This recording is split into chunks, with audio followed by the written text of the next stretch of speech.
오늘 우리에게 주신 하나님 말씀은 신약 성경 중에 로마서 6장 1절에서 14절까지 말씀입니다. 신약 성경 245면 로마서 6장 1절부터 14절. 오늘은 1절과 2절 두 절만 봉독하겠습니다. 그런즉 우리가 무슨 말을 하리요? 은혜를 더하게 하려고 죄에 거하겠느냐? 그럴 수 없느니라. 죄에 대하여 죽은 우리가 어찌 그 가운데 더 살리요? 아멘. 인류는 예수 그리스도 한 사람으로 인해서 의롭다 여김을 받고 영생에 이를 수 있게 됐습니다.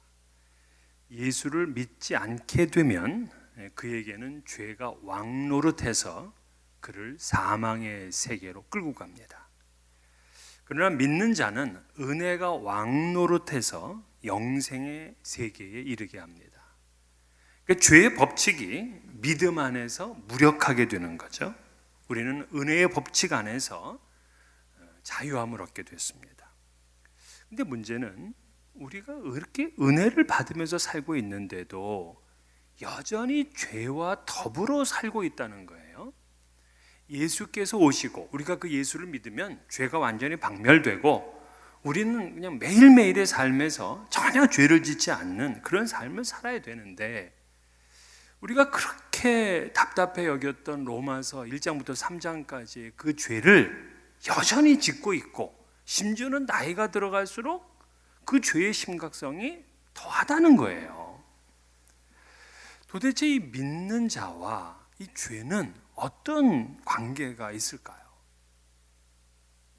지난 5장 20절에 죄가 더한 곳에 은혜가 더욱 넘쳤나니 이렇게 얘기를 했어요. 죄가 더한 곳에 주님의 은혜는 더 넘쳐나요. 맞죠? 살인죄를 탕감받은 거하고 그냥 과자 봉지 하나 훔친 도둑 이 절도죄를 탕감받은 거하고는 은혜가 다르잖아요. 죄가 더한 곳에 은혜가 더욱 넘칠 수밖에 없습니다. 하나님의 은혜는 사실 모든 죄를 다 덮어버립니다. 큰 죄든 작은 죄든 개인의 죄든 공동체의 죄든 민족의 죄든 오래전에 지었던 죄든 아니면 바로 방금 전에 지었던 죄든 상관없이 이 은혜는 죄를 다 덮어버려요. 마치 그 눈이 펑펑 내리면 온 세상에 더러운 것이 다 이제 덮어지는 것과 같아요.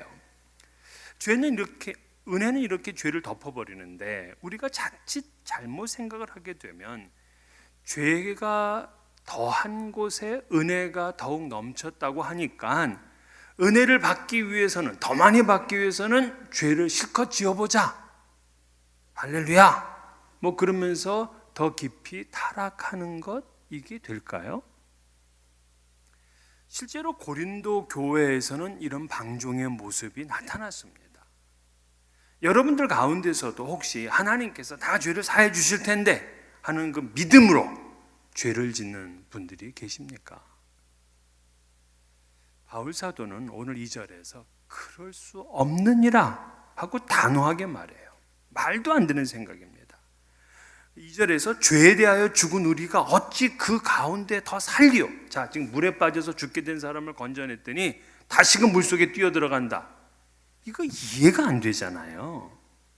죄에 대해서 죽었는데 어떻게 그 죄 가운데 또 살려고 하느냐, 답답해하는 거예요.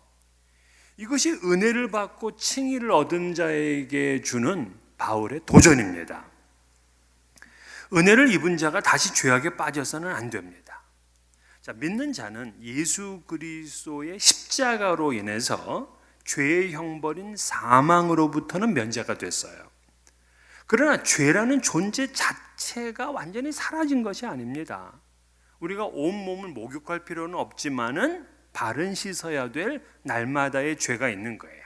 즉 원죄는 사하여졌지만 날마다 짓는 우리 자범죄가 있어요. 이걸 그대로 방치하게 되면 믿는 자에게도 그 죄는 심각해집니다. 죄는 우리의 신앙을 그냥 이렇게 올가매는 거예요. 이 죄는 믿는 자까지도 죄의 종으로 만들어서 이리저리 끌고 다닙니다. 그렇기 때문에 우리는 더 이상 죄의 종으로 살아서는 안 되죠. 이것이 예수님의 핏값 주고 의롭게 된 우리들의 자존심이고요. 또 여기에 하나님의 명예가 걸려 있습니다. 자, 여러분들은 모두 다 믿음으로 의롭게 되셨는데 믿음으로 의롭게 된 순간부터 나는 죄의 종으로 살지 않겠다 이렇게 마음속에 굳은 결심은 하신 적이 있나요? 그런 기대는 가지고 계신가요? 그런 소망은 있나요?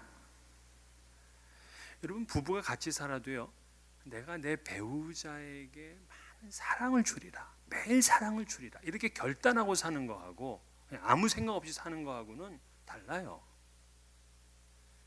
믿는 자들이 죄의 종으로 나는 살지 않겠다 결단하며 사는 사람과 아무 생각 없이 사는 사람과는 다릅니다.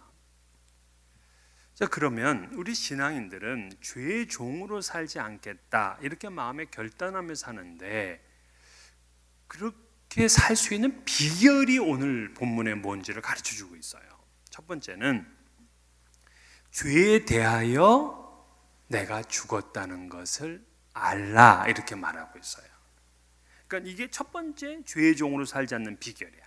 내가 죄에 대해서 죽었다는 걸 아는 겁니다. 2절에 보면 그럴 수 없느니라 죄에 대하여 죽은 우리가 11절 이와 같이 너희도 너희 자신을 죄에 대하여는 죽은 자요. 아니 죄에 대해서 죽었다 이게 무슨 말일까요? 자, 죽으면 뭐 냄새도 맡지 못하고 뭐 그럴 생각도 없고 뭐 그런 걸 보지도 못하잖아요. 알코올 중독자가 죽어보면 뭐 알코올 냄새를 맡을 수 있습니까? 뭐 마약 중독자가 죽으면 뭐 마약을 생각할 수나 있습니까? 이게 바로 죄에 대해서 죽었다는 뜻이에요. 제가 아는 여집사님 한 분이 그 젊었을 때 보석을 그렇게 좋아했어요. 보석. 그래서 이분은 백화점이나 귀금속 상점을 지날 때 그냥 지나를 못 가요. 자기가 마음에 드는 게 있으면 그 남편을 졸라대가지고 그것을 꼭 사가지고 자기 몸에 어딘지 이게 붙여야지 직성이 풀리는 그런 여인이에요. 그러니까 사치가 뭐 얼마나 지나쳤겠습니까? 보석을 좋아하니까. 그러니까 남편은 그냥 죽도록 일해가지고 이제 아내 그냥 보석만 사주는 거에 이제 모든 걸 다 걸었어요. 근데 이분이 예수를 믿고 나서 꿈을 꾸는데 목걸이를 사는 꿈이랍니다. 얼마나 평상시에도 그렇게 사모했으면 꿈에도 목걸이를 사는 꿈을 꿨겠어요? 근데 그 당시에 최고 유행하는 그러한 디자인의 목걸이였다 그래요. 그래서 그걸 보고서 그걸 사가지고 목에 딱 걸었는데 너무 거울을 보니까 예쁘더랍니다. 근데 갑자기 거울에서 자기 이 목에 걸었던 목걸이가 뱀이 되더니만 자기 목을 칭칭 감고 죽을 것 같더래요. 꿈인데도 죽을 것 같더래요. 그러다가 이제 잠에서 깼는데 그날부터 보석에 대한 욕심이 하나도 안 생기더랍니다. 미련조차 없었다 그래요. 왜일까요? 보석에 대해서 죽음을 맛보았기 때문에 그래요. 이 담배 꼴초가 병원에 갔더니 의사 선생님이 당신 폐가 지금 상당히 다 망가져가지고 담배를 끊지 않으면 당연히 죽습니다. 이런 경고를 받았어요. 당장 끊으라고 합니다. 그때부터 이 꼴초가 담배를 끊어요. 그렇게 와이프가 얘기해도 안 끊고 주변 사람들이 그렇게 중단하라 해도 안 되더니만 의사의 그 한마디에 끊는다고요. 왜? 죽음을 맛보았기 때문에. 담배에 대해서 죽은 자가 되니까 담배가 꼴도 보기 싫은 거예요. 성도가 죄에 대해서 죽었다는 말입니다. 바울 사도는 그리스도 예수의 사람들은 육체와 함께 그 정욕과 탐심을 십자가에 못 박았느니라. 바울만 그런 게 아니라 그리스도 예수를 믿는 사람들이 탐심과 정욕을 십자가에 못 박았다는 거예요. 또 우리가 잘 아는 갈라디아 2장 20절에 내가 그리스도와 함께 십자가에 못 박혔나니 그런즉 이제는 내가 사는 것이 아니다 라고 그렇게 얘기를 하잖아요. 지금 돌아가셨는데 전에 한신교회를 담임하셨던 이중표 목사님은 별세의 신학이라는 아주 독특한 주장을 하셨어요. 근데 이 내용이 뭐냐면 결국 믿는 자는 죽었다. 이 신학이에요. 누군가 나에게 뺨을 때렸어. 근데 나는 받아치지를 못해. 왜? 죽었기 때문에. 누군가 나를 갖다 모욕하고 비방을 해요. 그럼 내가 그냥 더 갚아주고 싶은데 못해. 왜? 죽었기 때문에. 죽은 자가 무슨 교만하겠으며, 죽은 자가 무슨 시기를 하겠으며, 죽은 자가 뭘 할 수 있겠냐고요. 죽었기 때문에 더 이상 죄의 토양과 대기에서 활동하지 않는 거예요. 그 죄에 지배하여 움직이지 않아요. 이게 바로 죄에 대해서 죽었다는 거예요. 여러분, 우리가 다 받은 그 세례 있죠. 그 세례의 가장 큰 의미 중에 하나가 뭐냐면 죄에 대해서 죽었다는 말이에요. 오늘 3절 본문에 무릇 그리스도 예수와 합하여 세례를 받은 우리는 그의 죽으심과 합하여 세례를 받은 줄 알지 못하느냐. 자, 세례는 물에 담그다, 물로 씻는다 이런 뜻이잖아요. 물에 담가버리게 되면 사람이 죽습니다. 그처럼 세례는 예수를 믿고 용서를 받았다 하는 것은 상징적인 의식이지만 동시에 나는 죄에 대해서 죽었다 하는 공적인 선언이에요.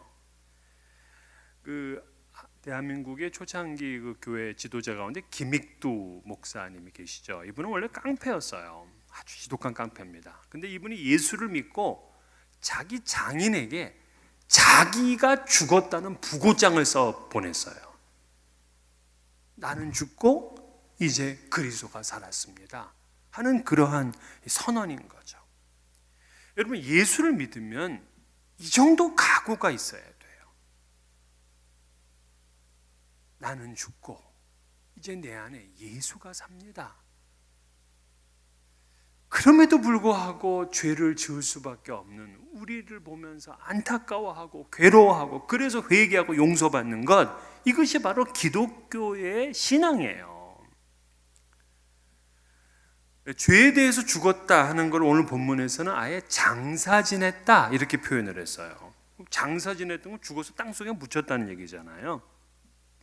살 가능성이 없어요. 근데 만약에 죽어서 장사 지낸 자가 그 다음날 멀쩡하게 막 돌아다니게 되면 얼마나 엽기적입니까? 예수를 믿는 사람이 죄에 대해서 죽었는데 또다시 죄를 짓고 돌아다니게 되면 이렇게 엽기적인 거예요. 안 맞아. 예수를 믿는 것과 죄를 짓는 것과 안 맞는다니까. 이거 엽기적인 일이라는 거예요. 그렇기 때문에 이 죄가 우리를 유혹할 때 우리가 충고해 줘야 돼. 우리 자신에게. 야, 너는 죄에 대해서 죽은 사람이잖아. 너는 이미 죄에 대해서 장사 지낸 사람이잖아. 이렇게 충고를 해 주는 겁니다. 우리 마음속에 뭔가 이렇게 미움이 일어나고 거짓말하고 싶고 그리고 막 음란한 죄를 짓고 싶고 뭐 이럴 때 있잖아요. 이럴 때 얘기를 해줘야 돼. 야, 넌 지금 죽은 자 아니냐. 바울은 우리가 예수 그리스도와 합하여 죽음으로 죄에 대하여 죽었다 하고 강조를 해요. 죽었다는 과거형이에요. 죽었으면 좋겠다, 뭐 죽어라 이런 미래형도 아니고 청유형도 아닙니다. 근데 문제는 우리가 죄에 대해서 죽었다는 걸 모르고 살아. 그런 인식이 없어요. 그래서 오늘 본문에 보면 자꾸 알라고 말을 해. 알라. 무지로 인해서 죄의 종이 되지 말고 죄에 대해서 죽었다는 것을 알아라. 오늘 본문을 영어 성경으로 읽어보게 되면 이 알다, know라는 단어가 3번에 나와요. 3번. 재밌게도 3, 6, 9, 3절, 6절, 9절에 know라는 단어가 나와요. 3절에 알지 못하느냐, 6절에 우리가 알거니와 9절에 알미로라. 그러니까 전부 다 이 알다야. 요즘 그 코비드 19으로 인해서 엄청난 이제 그 죽음이 있잖아요. 미국만 해도 이제 3만 명, 4만 명 막 이렇게 이제 그 사망자 수가 늘어나고 있는데 요즘은 누가 죽었다고 하더라도 장례식장에 못 갑니다. 그냥 가족끼리 그냥 이렇게 지내고 말죠. 근데 여러분, 그분들만 죽어간 게 아니에요. 우리가 죄에 대해서 죽었다는 걸 알아야 돼요. 이것이 죄의 종으로 더 이상 살지 않겠다, 그렇게 작정하는 사람들의 비결입니다. 두 번째는 그리스도와 연합되어 있다는 것을 믿으라요. 죄의 종으로 살지 않겠다, 그건 우리의 각오와 결단만으로 되는 거 아니에요. 그리스도께서 우리와 함께 살고 우리는 그 힘으로 그 은혜로 죄의 종이 아니라 의의 종으로 삽니다. 자, 예수 그리스도를 통해서 우리가 의롭다 여김을 받고 영생을 얻은 것은 그리스도와 연합됨으로 얻은 효과예요. 그 연합의 신비를 설명하기 위해서 3절부터 8절을 읽어보게 되면 합하여, 함께, 연합 이런 단어가 무려 9번이나 나옵니다. 우리는 주님의 죽으심과 합하여 죽었어요. 부활하심과 합하여 다시 살았어요. 그리스도와 함께 살고 그리스도와 함께 호흡하는 자가 되었어요. 그러니까 우리가 죄의 종으로 살지 않으려면은 주님께서 나와 연합되어서 내가 주님 안에 살고 주님이 내 안에 산다, 이것에 대한 확고한 신념이 있어야 돼요. 나 혼자다 이러면 죄를 지어요. 그렇죠. 부부도 사실 매일 동행하면 부도덕한 죄를 지을 일이 많이 줄어들어요. 거의 없죠. 근데 남편은 중동 나가서 일하고 부인은 남편이 붙여온 돈으로다가 생활한다, 이래서 깨진 가정들 많습니다. 떨어져 있으니까. 그리스도께서 나와 연합하여 계시다, 이러한 신앙으로 살면 죄의 종노릇을 하지를 않습니다. 그의 삶이 성실하죠. 주님이 내 안에 계신데 어떻게 그 속에다가 알코올을 들이붓겠습니까?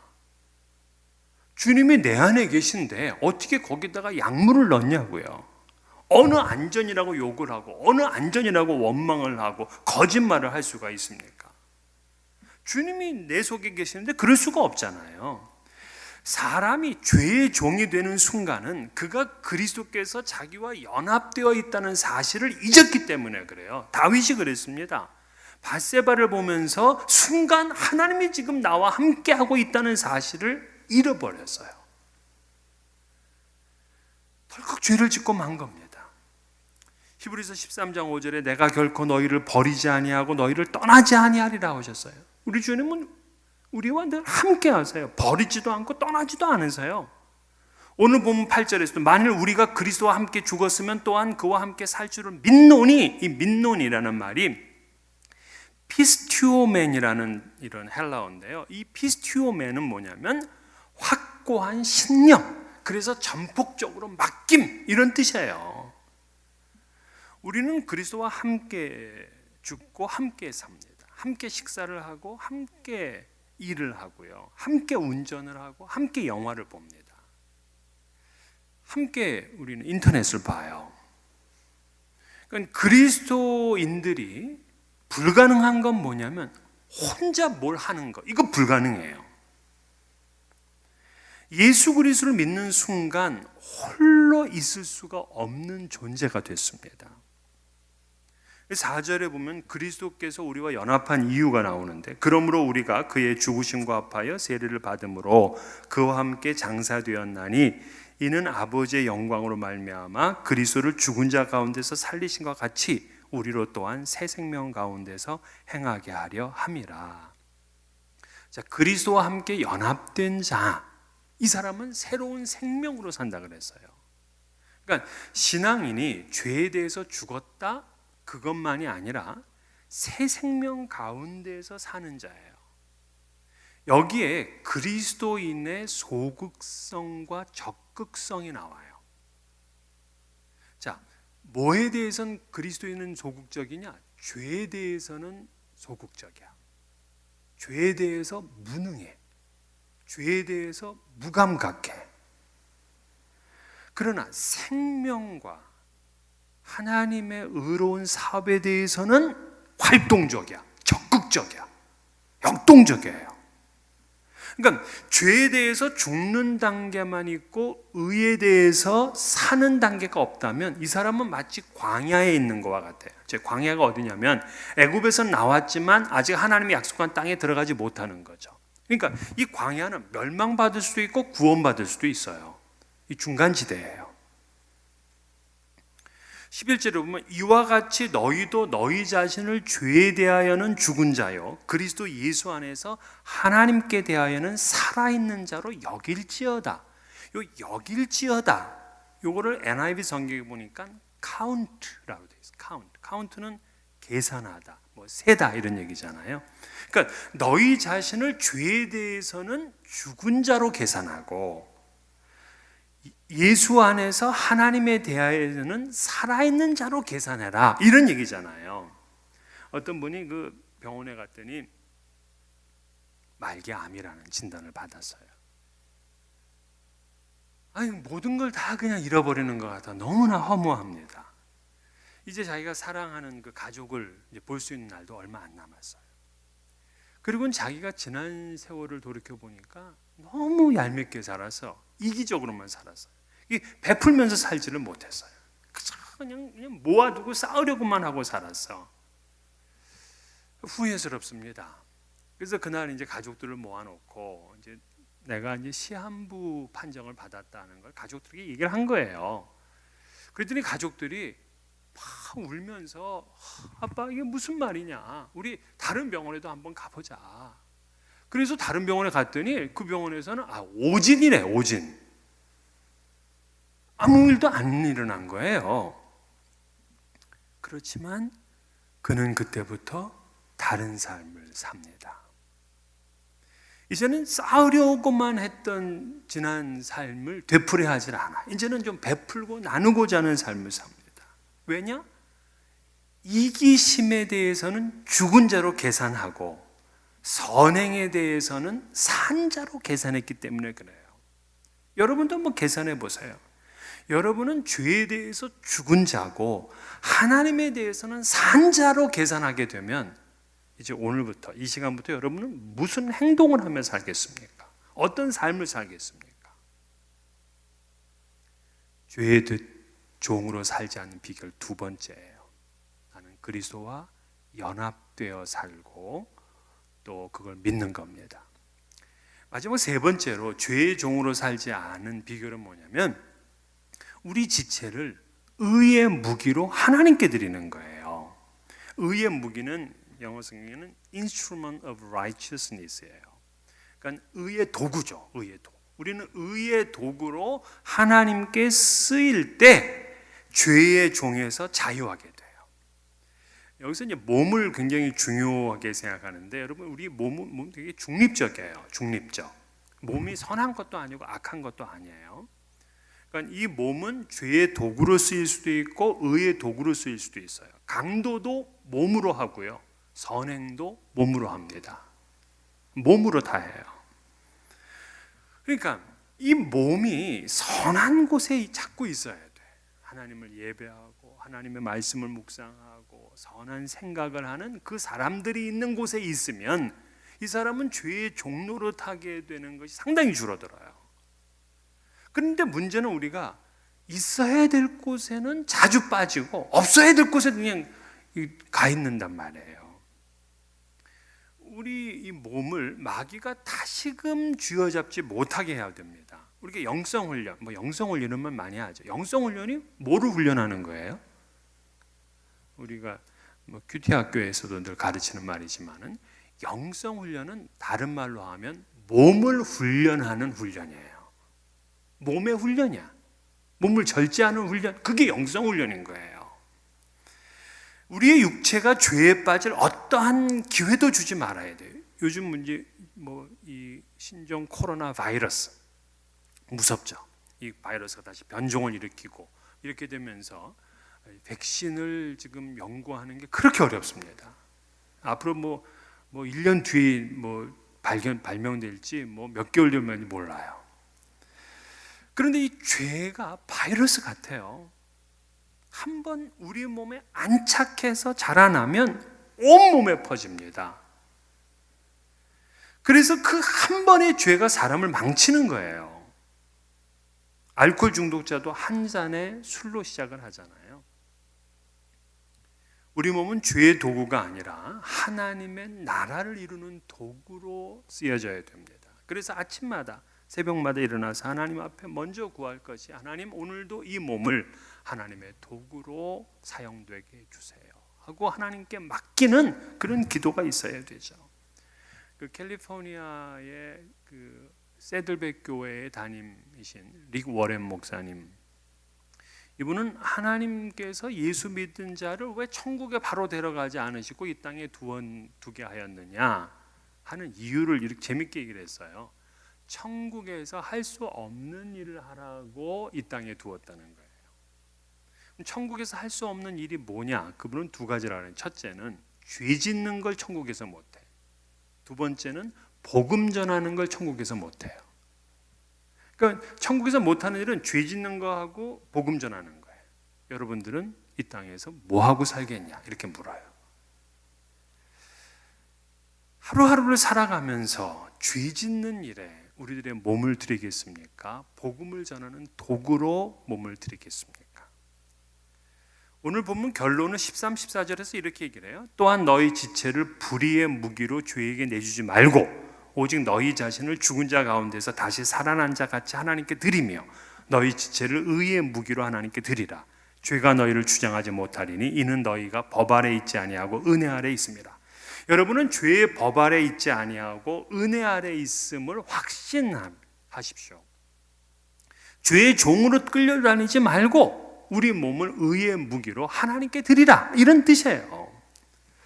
그런데 오늘 본문을 보게 되면 우리에게 궁금한 게 있어요. 그게 뭐냐면 의롭게 된 자가 또다시 죄를 짓게 되면 하나님의 의는 무용지물이 되므로 절대 죄를 지어서는 안 된다, 이런 말이 없어요. 그 대신에 자꾸 예수 그리스도의 죽으심에 대해서 말합니다. 이게 7번 이상 나와요. 아니 왜 우리에게 죄를 짓지 말라고 하면서 자꾸 왜 예수가 죽었다는 얘기를 할까요? 우리가 죄를 짓지 않아야 될 이유가 지옥에 갈까봐 하는 수준이 아니에요. 바로 우리를 위해서 죽으신 예수 그리스도의 그 은혜와 사랑 때문이라는 것을 알기에 죄의 종이 되지 말라는 거예요. 죄를 지으면 막 어떤 벌을 받을까? 뭐 다리가 부러지지 않을까? 뭐 이래서 죄 짓지 말라는 게 아니라 우리를 죄에서 구원하시기 위해서 십자가에서 돌아가신 그 은혜와 사랑, 그걸 생각해서 다시는 죄의 종이 되지 말라 하는 그 메시지인 거예요. 믿는 자는 죄를 한번 졌다고 뭐 그것 때문에 그의 뭐 의와 그의 신앙이 모두 무효되느냐? 그거 아니에요. 그러나 믿는 자는 주님께서 십자가를 지심으로까지 하시면서 우리에게 베푸신 그 은혜, 그걸 귀하게 받아야 됩니다. 그러니까 죄에 묶여 사는 것도 그것도 안 되는 거죠. 우리가 받은 그 은혜 때문에 다시는 죄의 종일 수 없다 하는 그러한 선포를 하시고 날마다 승리하시는 여러분 되시기를 주의 이름으로 축원합니다.